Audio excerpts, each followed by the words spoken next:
como todos los sábados, vamos a continuar con nuestro estudio en la primera carta del apóstol Juan. Así que vamos a estar abordando el capítulo 5, los versículos 1 al 5, capítulo 5, los versículos 1 al 5 de primera de Juan y otros pasajes auxiliares también para que podamos estudiar, meditar esta noche. Así que los que tengan Biblias, le invitamos a abrir y si no, pueden mirar en la proyección. Esta noche el título general del tema es Las evidencias de ser un verdadero cristiano. Las evidencias de ser un verdadero cristiano. ¿Qué evidencia hay? ¿Qué nos enseña la palabra de Dios? Y vamos a ver en primer lugar que el que confía que Jesús fue enviado por Dios y lo acepta, nace de nuevo. Ama al Padre y ama a sus hijos, a los hijos de Dios. Reitero, el que confía que Jesús fue enviado por Dios y acepta a Jesús, nace de nuevo espiritualmente hablando y ama a Dios el Padre y también ama a los hijos de Dios, o sea, a sus hermanos en la fe. Y para esto vamos a mirar Primera de Juan, capítulo 5, versículo 1. Primera de Juan, capítulo 5, versículo 1, donde dice: todo aquel que cree que Jesús es el Cristo, o sea, el Mesías, o sea, el ungido de Dios, o sea, el enviado de Dios, es nacido de Dios, nacido de nuevo espiritualmente, quiere decir. Y todo aquel que ama al que engendró, es decir, a Dios el Padre, ama también al que ha sido engendrado por Él, a todo hijo de Dios. No todos los seres humanos son hijos de Dios. En el concepto popular, la mayoría de la gente habrás escuchado decir, yo también escuché decir, todos somos hijos de Dios. Pero eso no es bíblico, no es verdad. Todos los seres humanos somos creación de Dios.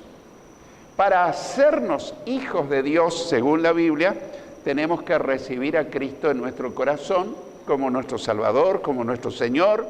Tenemos que confesarle arrepentido nuestros pecados. Tenemos que seguirlos, tenemos que experimentar el nuevo nacimiento. A partir de entonces nos hacemos hijos de Dios. Si no tuvimos esa experiencia, somos creación de Dios. Y lo vamos a probar en el Evangelio de Juan, capítulo 1, versículos 11 al 13. Evangelio de Juan, capítulo 1, versículos 11 al 13, hablando de Jesús, dice: a lo suyo vino, a su pueblo, a su gente, y los suyos no lo recibieron, pero a todos los que lo recibieron, a los que creen en su nombre, a los que confían en Él, los que depositan su confianza en Jesús, les dio potestad. Potestad significa poder, autoridad, privilegio de ser hechos hijos de Dios. Ahí está, clarísimo. Y el versículo 13 dice: los cuales no son engendrados de sangre, quiere decir por herencia de padres a hijos. Un hijo cristiano no necesariamente tiene hijos, o un padre cristiano, no necesariamente tiene hijos cristianos. O sea que no es por herencia de sangre, ni de voluntad de carne, ni de voluntad de varón, es decir, voluntad humana, sino de Dios, dice el versículo 13. Así que no todos los contemporáneos de Jesús creyeron que Él fue enviado del cielo por Dios el Padre. Uno dice, pero ¿quién no va a creer que Jesús fue enviado por Dios el Padre? Sin embargo, muchos de sus contemporáneos no creían que Jesús fue enviado por Dios el Padre. En el Evangelio de Juan, capítulo 6, versículos 35 al 42, leemos: Jesús les dijo: yo soy el pan de vida. El que a mí viene nunca tendrá hambre espiritual. Y el que en mí cree no tendrá sed jamás, sed espiritual. Pero les he dicho que aunque me han visto, no creen. Todo lo que el Padre me da, vendrá a mí. Y al que a mí viene, no lo echo fuera. No lo rechazo, significa. Porque he descendido del cielo, no para hacer mi voluntad, sino la voluntad del que me envió. Y esta es la voluntad del Padre, el que me envió, que de todo lo que me diere no pierda yo nada, sino que lo resucite en el día postrero, es decir, en el día final, es decir, en el arrebatamiento, porque no hay una sola resurrección, pero la resurrección de los salvos es cuando Jesús venga a buscar a sus fieles seguidores. Y esta es la voluntad, sigue diciendo el versículo 40, del que me ha enviado, que de todo aquel que ve al Hijo, que lo experimenta en su vida, y cree en Él y confía en Él, tenga vida eterna. Y yo le resucitaré en el día postrero, en el día final. Murmuraban entonces de Él los judíos, porque había dicho, yo soy el pan que descendió del cielo. Y decían, ¿no es este Jesús el hijo de José, cuyo padre y madre, es decir, José y María, nosotros conocemos? ¿Cómo pues dice este del cielo he descendido? Eso decían muchos de sus contemporáneos. Lo habían visto desde niño y claro, ellos no sabían que Él existió eternamente en el cielo, que Jesús es el creador del universo junto con el Padre y con el Espíritu Santo. Nada más que en el vientre de María comenzó su vida humana, como ser humano. La gran pregunta es, ¿y nosotros? ¿Creemos realmente que Jesús fue enviado del cielo por el Padre? Bueno, obviamente, ¿no es cierto? ¿Y confiamos en Jesús para tener vida eterna y un día ser resucitados por Él? Porque hay mucha gente que confía en su religión, que confía en un ritual como el bautismo, como la Santa Cena u otras cosas. Esas son cosas que tenemos que hacer. Pero si uno no confía, no cree en Jesús, que Él murió por nosotros, y si uno no lo recibe en el corazón y uno no lo sigue con fidelidad, podemos hacer todos los rituales cristianos y no ser salvo y no entrar al cielo. En segundo lugar, la evidencia de amar a Dios es obedecer sus mandamientos y amar a nuestros hermanos.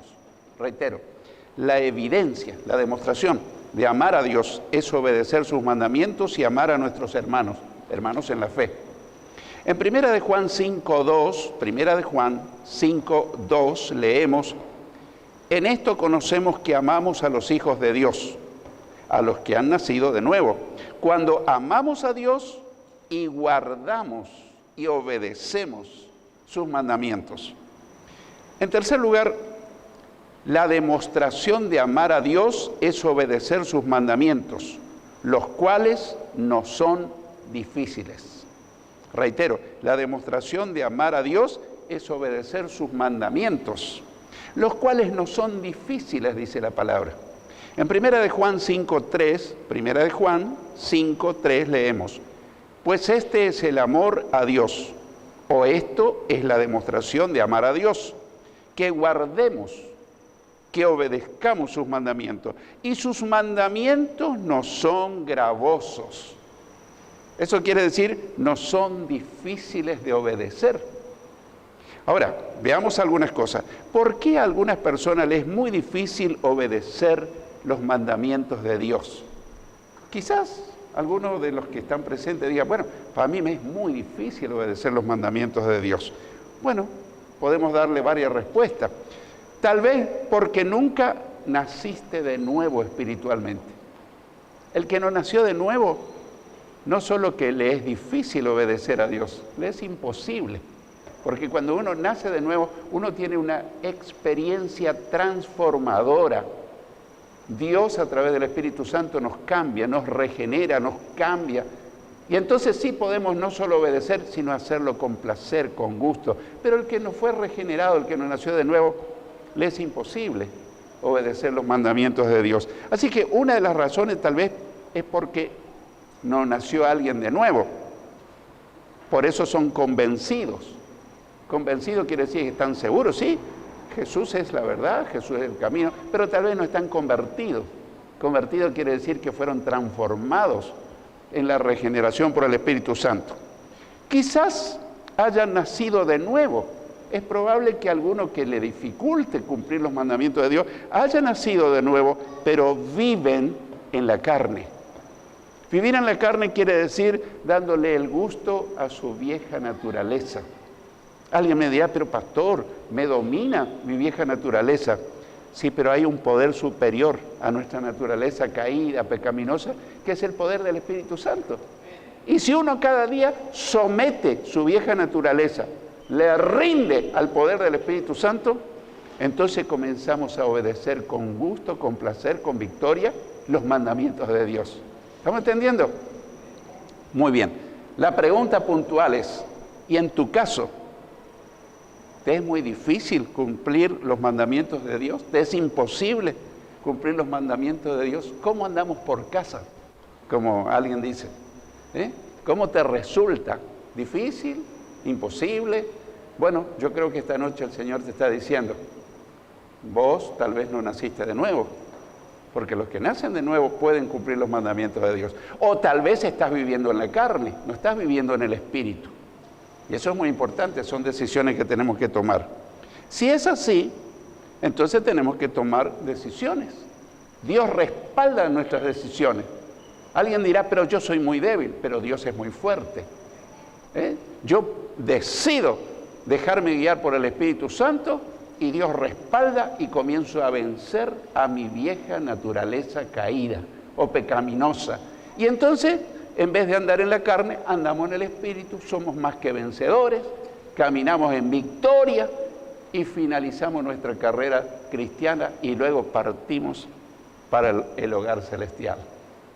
Muy bien. Para nacer de nuevo espiritualmente necesitamos recibir a Cristo en el corazón. Y alguien me dice, pero yo lo recibí, pastor, pero no hubo cambio. Tal vez lo recibiste de labios, porque uno puede decir a alguien, te amo, pero a lo mejor su corazoncito está en otra parte. El asunto es recibir de corazón a Jesús y permitirle que Él no solo sea nuestro Salvador, sino también nuestro Señor. Señor quiere decir que Él pueda gobernar nuestra vida. Entonces, podemos, si alguien descubre, ese soy yo, me está tocando la llaga.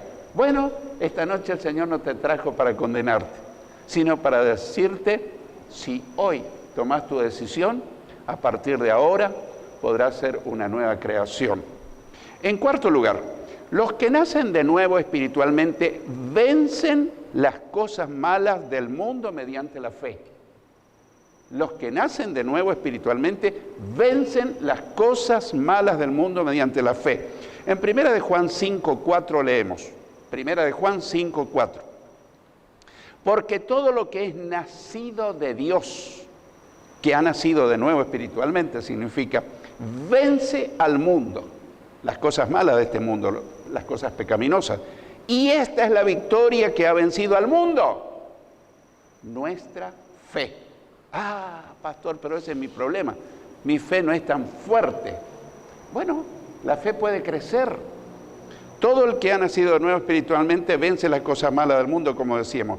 Y la victoria sobre las cosas malas del mundo la obtenemos mediante la fe en el Señor. Y si tenemos poca fe, bueno, en Romanos capítulo 10, versículo 17, Romanos 10, 17, leemos, así que la fe es por el oír, y el oír por la palabra de Dios. A veces no entendemos mucho lo que significa eso, pero yo hice una paráfrasis. Una paráfrasis es lo mismo dicho con nuestras palabras. Así que la fe nace y crece como resultado de oír el mensaje de la palabra de Dios. A propósito, ¿sos fiel en congregarte para oír el mensaje de la palabra de Dios? No, pastor, yo leo en mi casa la Biblia, pero acá no dice leer, sino oír, el que oye. Cuando uno escucha la palabra explicada, más la ayuda del Espíritu Santo, eso empieza a hacer crecer mi fe. Así crece la fe. Yo puedo leer en casa todo el día la Biblia, pero necesito congregarme para escuchar la exposición de la palabra de Dios, para que ella haga crecer mi fe. Si no es así, te animo a asistir a cada culto para que tu fe crezca y así puedas vencer a todas las tentaciones, las cosas malas de este mundo. En quinto lugar, los que vencen al mundo y su maldad son los que confían en Jesús y dependen totalmente de Él. Reitero, los que vencen al mundo, no me refiero al planeta, sino la pecaminosidad del mundo. Los que vencen al mundo y su maldad son los que confían en Jesús y dependen totalmente de Él. Con nuestra propia fuerza, todos vamos a salir vencidos. En 1 de Juan 5:5 leemos: ¿quién es el que vence al mundo y su maldad? ¿Quién es el que vence al mundo y su maldad? Agregué yo para que nos quede más claro, sino el que cree que Jesús es el Hijo de Dios, el que pone su confianza en Jesús y depende completamente de Él. Cuando estás frente a un problema crucial, difícil, una tentación, ¿dependes de tus fuerzas o dependes del Señor? Yo te puedo asegurar que si dependes de tus fuerzas, si yo dependo de mi fuerza, siempre vamos a salir perdiendo. ¿Por qué? Porque nuestra fuerza es limitada. Podemos tener buenas intenciones, pero no nos alcanza. Necesitamos la poderosa fuerza de Dios, que es su Espíritu Santo, que venga a nuestra ayuda. Así que estamos aprendiendo marcas o evidencia de un verdadero cristiano es uno que depende del poder de Dios para vencer una adicción, un vicio, una debilidad, un pecado, algo que vos en el fondo sabés que a Dios no le agrada. O puede ser cosas que vos sabés que Dios espera que hagas, que pienses, que digas y no lo podés hacer. Entonces decís, ¿desde cuándo? Hace mucho que tengo esa buena intención, pero no lo puedo. Lo postergo para mañana y mañana para pasado y así la llevamos. Pero si nosotros decimos, en el nombre del Señor, yo pongo la mano en el arado y empiezo el trabajo. Y el Señor va contigo y va conmigo y empezamos adelante de victoria en victoria. ¡Amén! ¡Gloria a Dios! Hermanos, es más fácil que remarla solo. El que rema solo sale perdiendo, pero el que depende de Dios sale ganando. ¿Por qué? Porque Él es fuerte y poderoso para ayudar a vencer todas nuestras debilidades. Así que es posible vencer al mundo y su maldad, sus tentaciones, sus pecados. ¿Es posible? ¿Sí o no? Es posible. ¿Solo? No. Dependiendo del Señor. Ahí está. En cualquier momento, cuando sos atacado por alguna tentación, una debilidad, una adicción, no luches solo. Ahí mismo te pones a orar y decir, Señor, yo no quiero hacer eso. Yo quiero que me ayudes. Y el Señor va a acudir a tu vida y te va a dar fuerzas, pero también hay que prepararse antes. Hay que prepararse antes, porque si uno está ahí sobre la gran atracción de la tentación, no estamos preparados y uno se tiene que preparar anticipadamente. Después vamos a ver un caso. Los vencedores entonces son los que creen y confían en Jesús, que es el Hijo de Dios y que los puede ayudar. A propósito, ¿ya pusiste tu confianza en Jesús, el Hijo de Dios? Y ya lo tenés en tu corazón como Señor, como Salvador. Porque una cosa es decir y otra cosa es experimentarlo. Y alguien me dirá, ¿y cómo yo sé? Tu vida cambia. Tu vida cambia. No es la iglesia, no es una religión, no es un ritual, no es la lectura bíblica, todo eso hay que hacerlo. Pero es el poder de Dios transformador, la regeneración a partir de que le damos causa y le damos lugar al Señor. Y si ya recibiste a Cristo, ¿estás dependiendo de Él frente a los grandes atractivos que te ofrece este mundo, que te ofrece el diablo? Bueno, con Jesús siempre es posible vencer las cosas malas de este mundo. Repito, con Jesús siempre es posible vencer las tentaciones, los pecados de este mundo. Siempre, siempre. En Filipenses 4:13, el apóstol Pablo dice, todo lo puedo en Cristo que me fortalece. ¿Se escuchó bien? Todo lo puedo en Cristo que me fortalece. No algunas cositas, todo es posible. Pero separados de mí, nada pueden hacer, dijo Jesús. Así que tenemos que depender de Él. Ante las tentaciones, ante las atracciones del mundo, la pregunta es, ¿te rendís luchando con tus propias fuerzas? Ya lo decimos, pero lo reiteramos, porque a veces uno se olvida y frente a cualquier atractivo que me ofrece el mundo, por ahí yo lucho y alguien dice, bueno, luché hasta más no poder, pero pastor, finalmente me tuve que rendir porque no tengo fuerza. Es más que yo, me puede. Y yo le digo a esa persona con cariño, con amor, luchaste solo, pero si le permitiste a Jesús luchar con vos y dentro tuyo, siempre vas a ganar todas las cosas. Y aún las cosas buenas que querés hacer y no las podés hacer, con Cristo es posible lograr. Así que si dependés de Él, podrás decir con Pablo, todo lo puedo en Cristo que me fortalece. Filipenses 4:3. Qué lindo que sea nuestro lema. ¿Qué te parece? ¿Lo podemos decir juntos? Todo lo puedo en Cristo que me fortalece. ¿Lo decimos otra vez? Todo lo puedo en Cristo que me fortalece. Amén. Amén.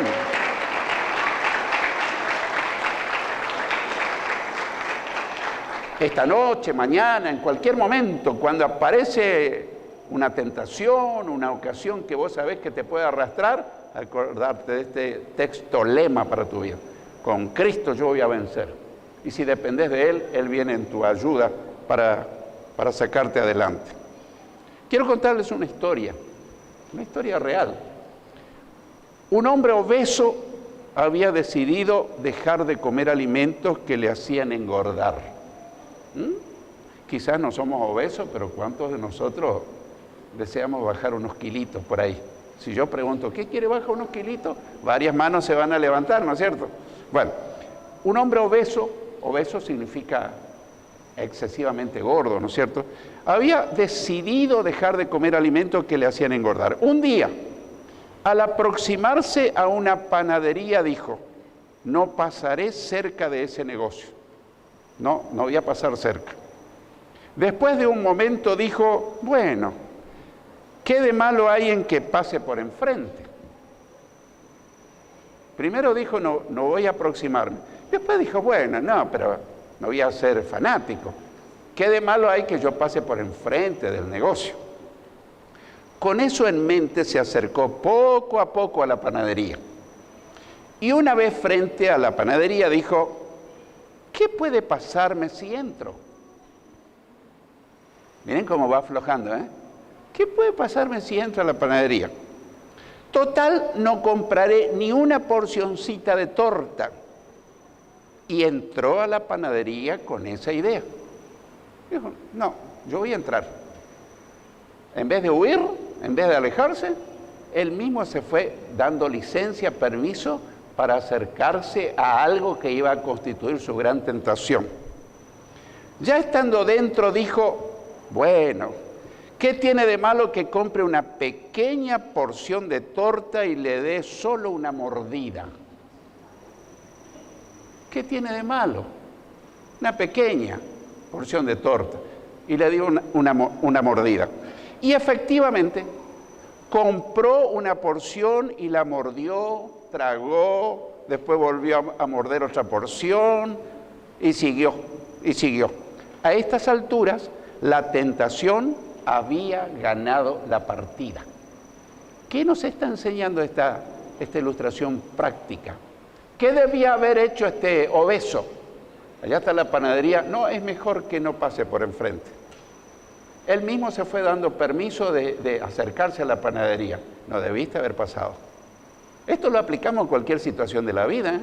Si sos flojo en algún área, no te hagas el valentón, el valiente. A mí no me va a vencer. No, es mejor que huya. Por ejemplo, la Biblia dice claramente, huid de la fornicación. No dice enfrentale con el poder de Dios. No, es mejor que huyas. Porque no somos de madera. Podemos ser tentados y caer. La tentación es tan sutil en determinadas circunstancias que aparentemente no nos damos cuenta en qué momento te seduce y te hace pecar. Porque la tentación empieza despacito. Me imagino este hombre habrá pensado en la torta, seguramente se habrá tragado la saliva, y alguien que está en el culto y le gusta la torta, seguramente que se le está haciendo agua a la boca. Entonces, él empezó a saborear en su mente. Así que no nos damos cuenta en qué momento te seduce y te hace pecar. Y aun cuando detectamos que hay peligro en tal o cual asunto, no lo detenemos a tiempo a la tentación. ¿Qué quiere decir? Hay que detenerlo a tiempo cuando no somos muy consagrados. Porque podemos ser consagrados, pero a lo mejor no tanto, pero sabemos que tal cosita o tal cosita, tomá este puchito, este cigarrillo. No, yo estoy luchando para dejar de fumar, pero una pitadita nomás. A ver, mostrá si sos fuerte.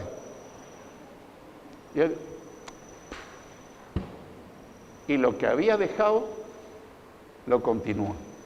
Es mejor huir que hacerlo los valientes.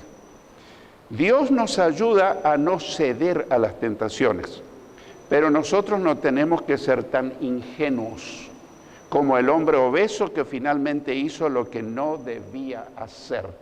Ingenuo quiere decir un hombre inocente, que dice, no, yo no voy a caer. Nunca diga yo no voy a caer por ese lado.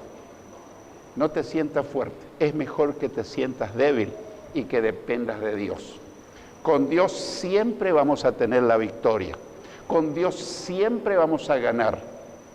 Entonces hoy vimos las características de un verdadero cristiano, las evidencias de ser un verdadero cristiano. Un verdadero cristiano es un cristiano que depende de Dios. Es un cristiano vencedor.